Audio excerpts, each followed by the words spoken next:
the world's clearest body of water. in Crater Lake National Park.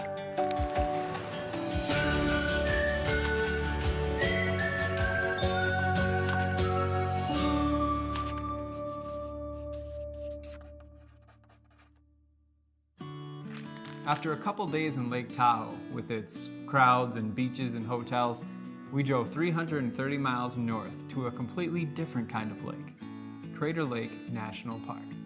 Where the lake now sits, there once stood a 12,000-foot volcano known as Mount Mazma.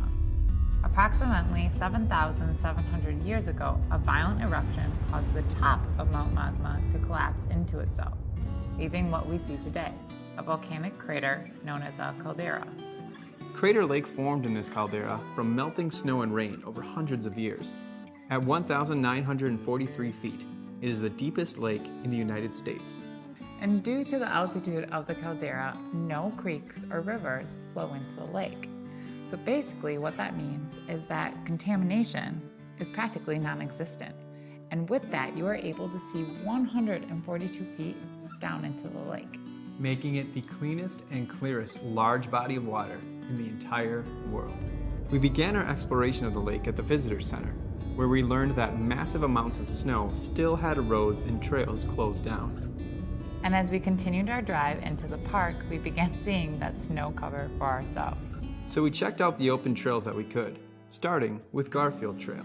This 4-mile round-trip hike took us to Garfield Peak, a breathtaking elevated view of the whole lake.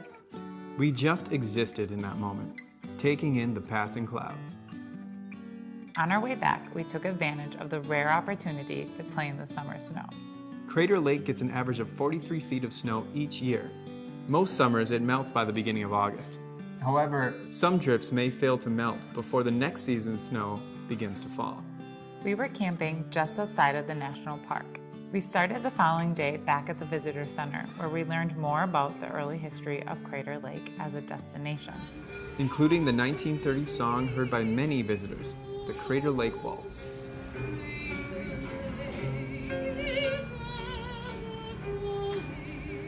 Our goal for the rest of the morning was to take in another view of the lake, this time from the northwestern side, as our hike the previous day was from the southeastern side. It's hard to overstate this lake's beauty and the rich blue unlike any we've ever seen. So we were going to take in every perspective we possibly could. And there's your National Parks Pro Tip for this episode. Change your perspective. Natural wonders can be seen in so many different ways, so make sure while you're there to get as many perspectives as you can.